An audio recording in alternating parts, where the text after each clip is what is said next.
আপনারা জানেন মায়াতলী গ্রামের সবথেকে স্মার্ট ছেলের বড় ভাই আসছে আপনাদের বোনকে বিয়ে করতে। এই হইতেছে হ্যান্ডসামের নমুনা। বাহ বিয়াইন, কোথায় ছিলেন আপনি এতক্ষণ? আমরা তো আপনারই খুঁজতেছিলাম। আপনি কোন গাছে ছিলেন? আপনি কি বেল গাছে ছিলেন নাকি আম গাছে ছিলেন? বেআই, আপনি কি আমারে পেতনি বললেন?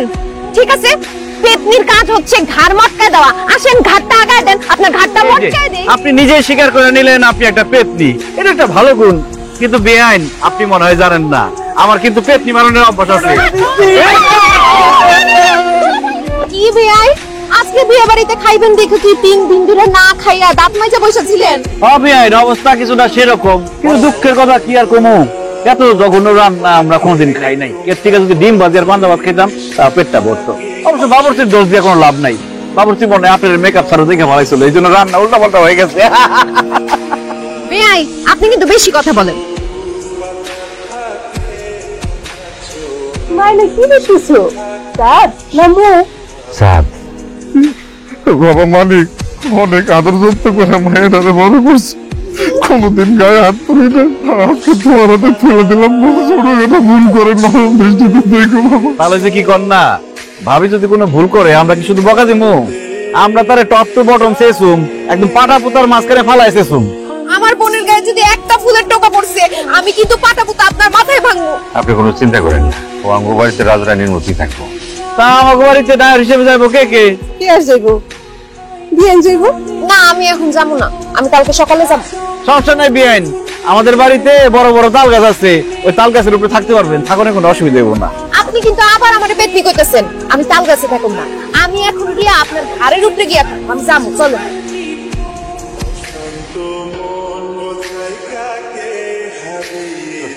বাবা উঠছস? দেখ এই পাগলিটা কি কয়। আমি কইছি নতুন বিয়া হইছে, কয়দিন রান্না করে যাওয়ানোর দরকার নাই, কিন্তু সে কয় তুই নাকি দুবাই চলে যাবি, সেই জন্য এক বেলা সেবাও সে মিস করতে রাজি না। শোনো বউ, তোমার একটা কথা বলি, আমার সেবা সুস্থতার জন্য তোমারই এই বাড়িতে আমি আনি নাই। এই পৃথিবীতে আমার জানের জান আমার মা আর আমার ভাই ছাড়া আর কেউ গুলো নাই।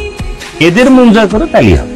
আপনি কোনো চিন্তা করেন না, আপনার মা তখন থেকে আমার মা। আলমগীর, তোর ব্যান্ডে তুই কি এই বাড়িতে কাজ করানোর জন্য আছো? এক কাজ করবি, আজকেই এরে ঘুরতে লিয়ে যাবি। কোথায় ঘুরতে লিয়ে যাবি? প্রথমে যাবি বাজারে, সুন্দর একটা দোকান আছে বসে মিষ্টির দোকান, ওইখানে একটা বালিশ চমচম খাওয়াবি হবে, ঠিক আছে? না না দুলা ভাই, ওনার আর কষ্ট করে আমারে ঘুরতে নিয়ে যাওয়া লাগবে না। আমি বাড়িতেই থাকি, আপনাদের সাথে গল্প সল্প করি, এটাই ভালো।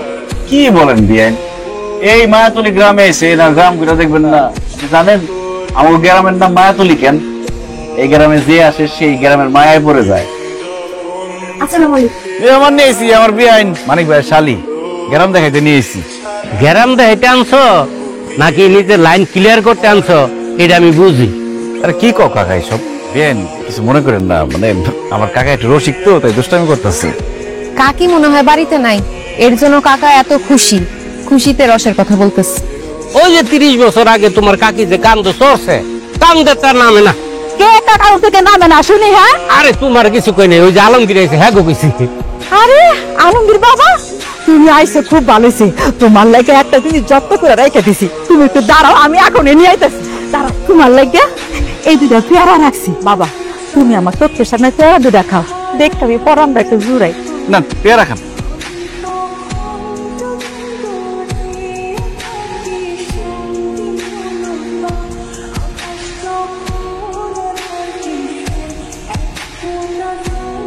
নিজের দিকে খেয়াল রাখেন, আর শুনেন বেশি ওভারটাইম করেন না, শরীরের যত্ন নিন।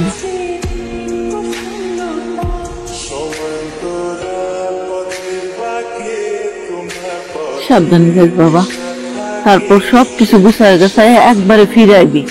এই শালিকা, তোমার লগে তো ভালো করে কথা বলতে পারতেছি না। ভাইজান চলো, দেরি হয়ে যেতেছে। দুলা ভাই সাবধানে যান। হিরু কাকা কাজ কত দূর? এই তো হয়ে গেছে, জ্বালা ফলানো শেষ, আজকের মধ্যে হয়ে যাইব। আর খাইতে হয় না, আমি বাড়িতে গেলাম। বাজান, তোমার আগে কইছিলাম না তোমার কাকি শরীর অসুস্থ, ডাক্তার কাছে লয়ে যাবো। যদি কিছু টেহা দিতে তাইলে ভালো হইতো। কাকা ওটা আমার মাথায় আছে, সন্ধ্যার সময় দেখি ব্যবস্থা করা যায় কিনা। গেলাম। মা, মা ভাবি মা কই? ভাবি খাইতে দাও, খিদা লাগছে।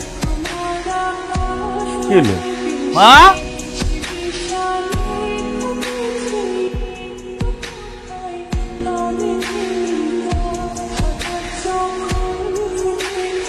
কি রে বাজান, এগুলো এরকম করছিস কেন? 3টার বেশি বাজে, সকালবেলা বাইরেছি, কত কাজ করছি, আমার খিদা লাগছে। তুমি ভালো করে জানো যে আমার খিদা লাগলে শরীর হাত পা কাঁপে।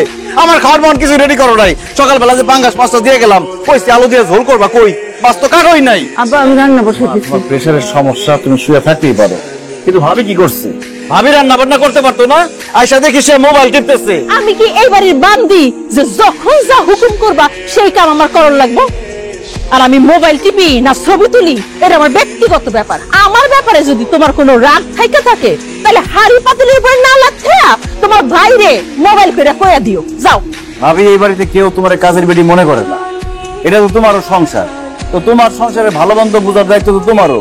সারাদিন মোবাইল টিপলে এটা আমার সংসার, এটা যদি আমার সংসার হইতো তাইলে হ্যাঁ এই বিষয়ে আর কথা কইতে চাই না। আর সারাদিন তো মাঠে কামলা গোলাগে পড়ে থাকো, কামলাগিরি করতে থাকো, লেখাপড়া তার করো নাই যেগুলো জানবা। বৌমা থাক মা, ভাবির কিছু করো না। ভাবি আমার ভুল হয়েছে, আমার মাফ করে দিও।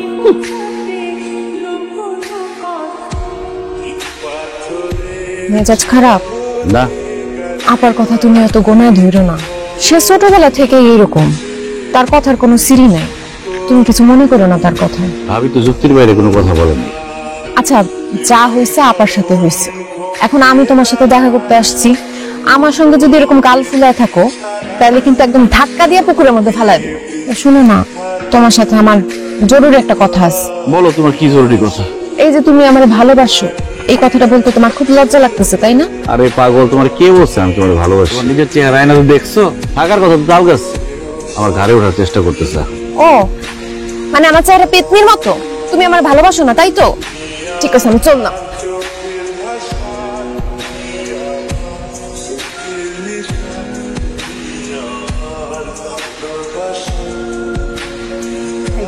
এই নাও, এনে 15,000 টাকা আছে। ভাইজানের তো 50,000 টাকা পাঠানোর কথা। তোমার ভাইজান বলে দিছে এখন থেকে তোমার মা আর আমার জন্য এই টাকাই পাঠাবো, এর বাইরে আর কোনো টাকা পাঠাইতে পারবো না। তুমি আমারে আর ভাইজানকে আলাদা করে কথা কইতাছো কেন? আলমগীর, তুমি এটা কি বলতেছো? আমি তোমারে আর তোমার ভাইরে আলাদা করতেছি? এই কথা তুমি আমার বলতে পারলা? এই সংসার তো আমি করব না, আমি আমার বাপের বাড়ি চলে যাবো। দেখি কে আমার ঠেকা, আমি দেখো।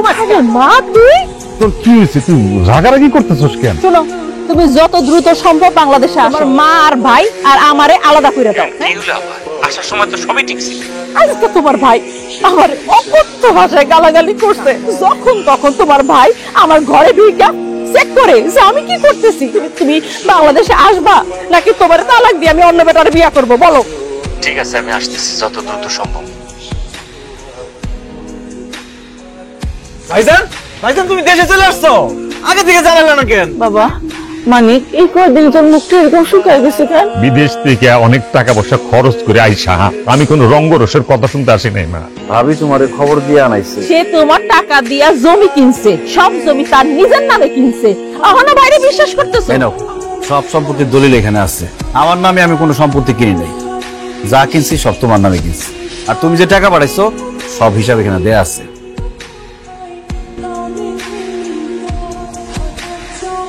মা চলো, যেই বাড়িতে দুই ভাই একসাথে থাকতে পারুম না সেই বাড়িতে আমরা থাকুন না।